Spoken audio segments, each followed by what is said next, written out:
subscribers. Well, subscribe already. Hit the fucking like button and subscribe before I knock your ass out, man. I'm fucking with you, man.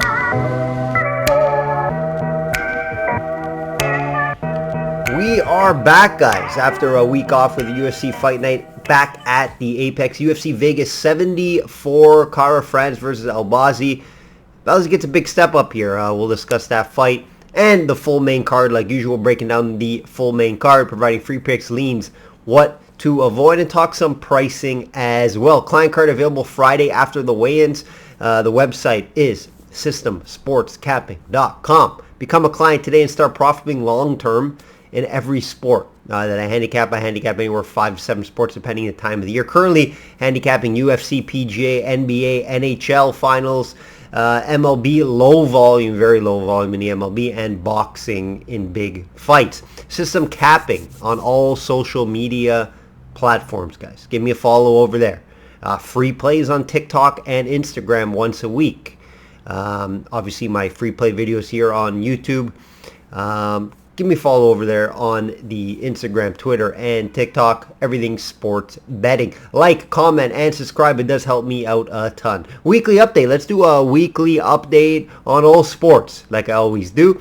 You can come here every week, get the weekly update on how the previous week went. UFC, we had a week off, so we won't discuss that, but we'll give you an update here. It's 67%, guys, on the year. Very pleased with that number. Over 61 units of profit. This is long-term years of profit here shows that we profit here long-term. PGA, what a weekend last week. We hit the second biggest outright ever that I hit, plus 8,000 on Emiliano Grillo, guys.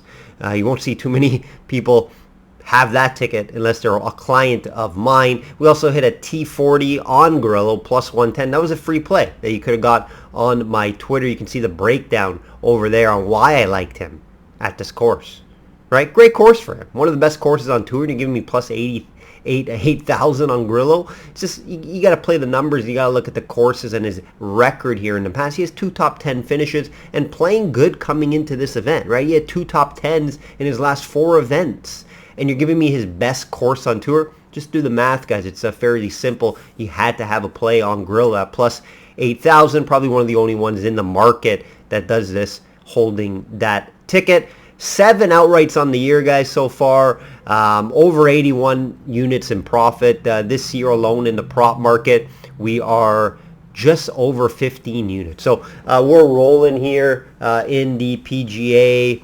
Like always, right? It's nothing changed here. NHL just came off a nice ticket winner on Vegas in 6 over the Stars, plus 460. Nice cash there. The playoffs haven't been as kind or been up and down. I can't use my system as much as I do in the regular season, because regular season in the NHL last 2 years, 65% and 66%, guys. Playoffs just been up and down, around 500 right now. System cannot use it like I do in the regular season. Carolina, right? We profit all year long attacking Carolina. We had the best bet over 102 points. That cashed easily. Regular season bets throughout the whole playoffs. It finally ended. We had Carolina over Florida in the series. That obviously didn't go their way. All one-score games. A lot of the games could have went either way, but Florida just has something going right now. And we did have a Carolina pending plus 1,200 ticket to win the Cup. That does not cash. Not that people would have had Florida go to the finals, right? Probably no one. And if you did, it was just maybe because you're from Florida and you play the ticket. But Vegas, yeah, you could see Vegas being there, of course. They've been there in the past. They have the team to get there, and they're back there. So Vegas versus Florida. How can you bet against Florida right now? I'm going to be staying away from a series, but I will be picking my spots throughout the playoffs. NBA hit the Heat in Game 7 plus 7.5. Wish I had a money line there. Regular season, again, fits the system better, right? Again, 66% last year in the regular season. This year was profitable. Playoffs, up and down in the playoffs in the NBA. Again, lines are tighter. System doesn't work as well in the playoffs. 63% the last 2 seasons combined, including both playoffs. Regular season, like I mentioned, in the 66% range. NFL reminder. Let's do the NFL reminder. It's only 3 months away, guys. I know you got a lot of clients are going to come back on board in the NFL season. Let's take a look and get a reminder of the last 2 years. Over 60 units of profit.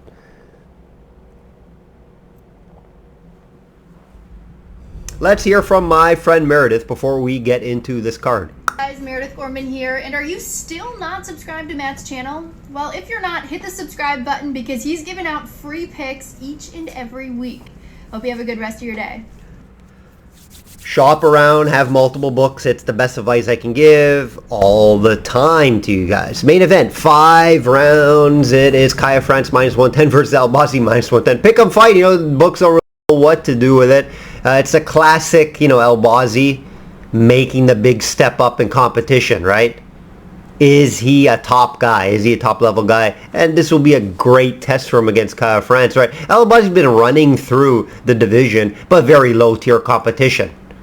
Right? Very low competition. He's getting this fight fairly quickly after just 4 wins in the UFC. No big names, right? Beating guys like Malcolm Gordon, Zumalov, Francis Figueiredo, not the Figueiredo you're thinking, Francis Figueiredo, and Alessandro Costa.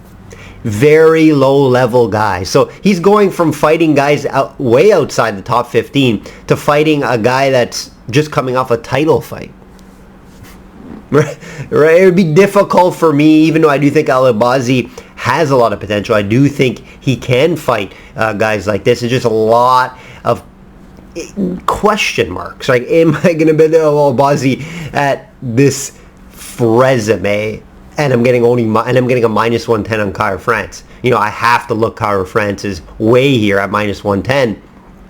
Kaya France, we know his story, right? Obviously, he's coming off that big loss to Moreno for the title, head kick finish. But Kaya France looked fairly good early in that fight.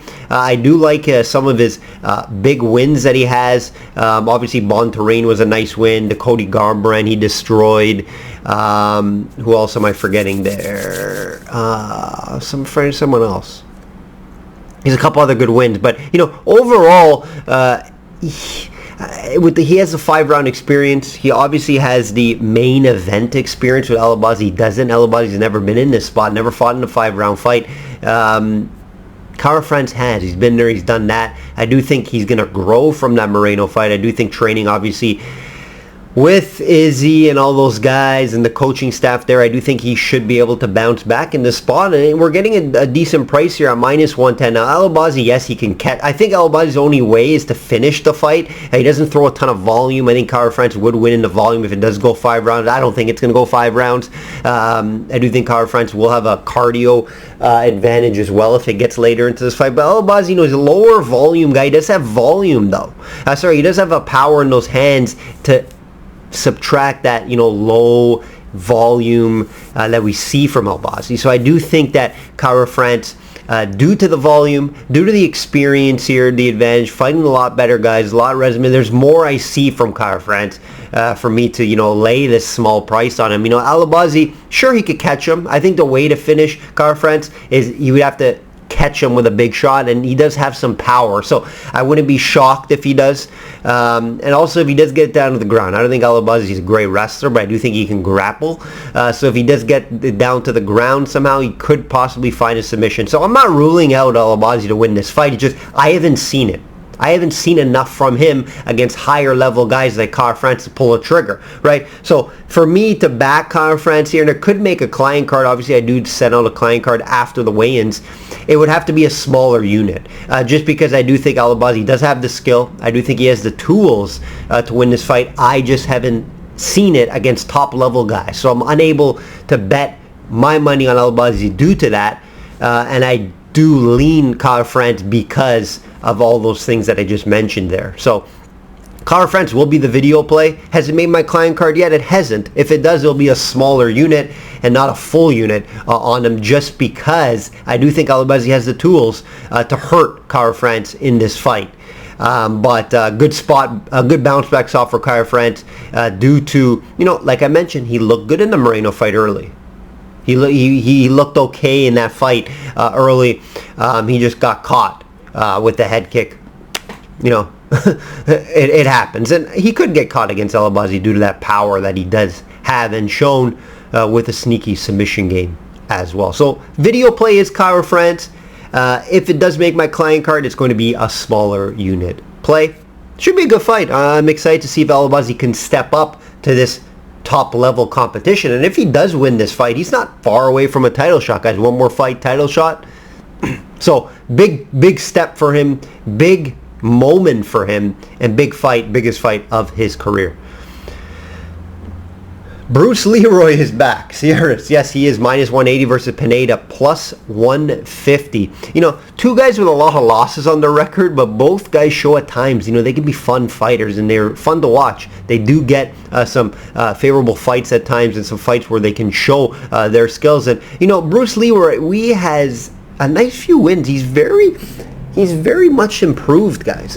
He's a guy he was more just a journey guy who would get fights here and there. Good grappling. We always know he can grapple, but he has improved all around with his wrestling and striking. Very awkward guy to fight. Now, Daniel Pineda, just very up and down, right? Daniel Pineda.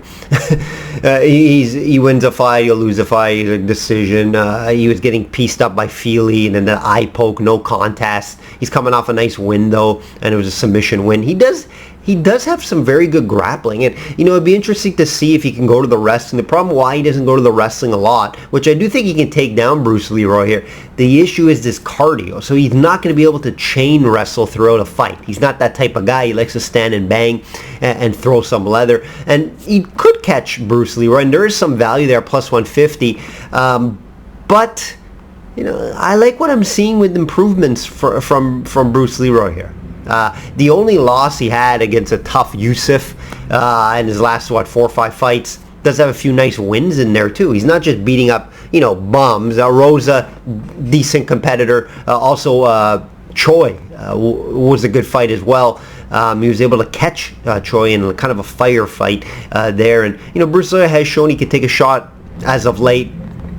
Improved all around. And I would have to lean him here. It's just I can never bet him at this price. So this is going back to the pricing talk, which I like to discuss a lot, looking at price, right? You'll find other videos, other guys just say, yeah, bet this guy a minus 250, 300, but look at the price. You got to look at pricing talking.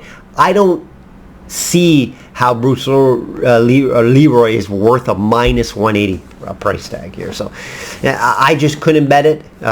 Even if I lean his way, Pineda's dangerous enough to finish his fight in 2 avenues. He could hurt you on the feet, and he can also choke you out. So there's some value here with Pineda at plus 150. Video purposes, it's going to be Bruce Leroy, the play. Small lean, not going to make my client card due to the pricing.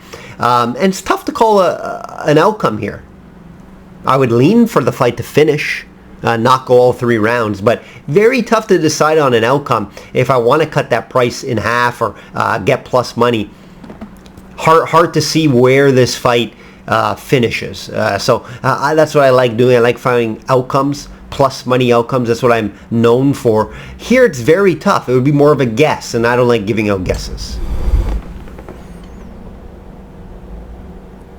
Look who's back. Jim Miller. Jim Miller just seems like he's on every other card. Or is it me? Plus 160 versus Jared Gordon, minus 190. Quick turnaround for Gordon, right? Last time out we saw a no contest versus Bobby Green, where he's looking fairly good in that fight, but it was a no contest due to a headbutt. So tough there. You know, Gordon taking this on 17 days notice. He says he's been training all the time. So, you know, it is a little bit of a concern, but it's not going to be like, is it a minus 190 I want to bet? No, it's not, because there's another pricing thing that I mentioned about Bruce Leroy here, minus 190 on Gordon, 17-day notice. A lot of bad luck, right? He lost that Paddy Pimblett fight. I thought he won the fight. Then he goes around, turns around and fights Bobby Green to no contest. A lot of bad luck around this guy right now. I'm not willing to lay this minus 190 on a vet like Jim Miller, but, you know, we saw what happened when Jim Miller fought Hernandez. Hernandez was too quick, too athletic, better cardio. He was able to win that fight through 3 rounds. But Miller put up a fight, but Miller started to phase out throughout the fight, and that's what I can see here, right? Gordon, I do think he can get this fight down to the ground, kind of make it ugly, put on a pace on Miller, but Miller has the hands to hurt Gordon. Obviously he has that submission game, but Gordon is good on the ground, so I don't think Miller can get a submission here. I think Gordon just wins with his pace and his wrestling. I think he can take down Miller if he wants to, and also the pace could be a little too much for Miller at this age, right? You know, Miller's just been around. He went on a nice run, but he just, I just think the age has to come at some point. It's just that age is going to get there, and I do think Gordon is scary to bet against now after those two things that happened, right? The Bobby Green issue, right? The no contest. You got to think he bounces back, and then after that, Paddy Pimblett, you know, some luck has to come his way here. And if he does stick to a game plan of, you know, pace and mixing and wrestling, I do think Gordon gets it done. Just Miller, he surprises you at times. You're almost speechless sometimes. You know, he goes out and gets these finishes, or he's getting a couple KOs there. They weren't even submissions in his past few fights, but Hernandez really put it on him, and it was with the pace and athleticism. I think Gordon's going to go to the similar game plan there, find a way. Could I bet Gordon at minus 190? No. I just cannot bet it. But I do think he gets it done in some fashion. And all this bad luck in his past few fights kind of turns around here. A little concerned about the short notice. Watch the scales. He said he was heavy in an interview. So watch the scales on this one. Elliott, minus 170 versus Alan Moreno, plus 145, the Mexican fighter. You know, a lot of talk about this one due to recent drama around Elliott, and not the fight specifically. Elliott was supposed to fight like 3 other guys. Those fell out. Now we get the Mexican guy here. You know, if you haven't heard, Gina Mazzani was his wife, ex-UFC fighter, and cheated on him with one of his good friends and another ex-UFC fighter, Kevin Kroom. So a lot of craziness. You know, he talked about it. He brought it out. He spoke up on it, which, you know, a lot of people wouldn't. So I do think he should be super motivated into this fight. Hopefully he pictures the Mexican fighter Kroom, and he just goes through him. But he has to be smart, because we've seen a lot of times where Elliott doesn't fight smart. So if Elliott can go and fight smart, use his wrestling.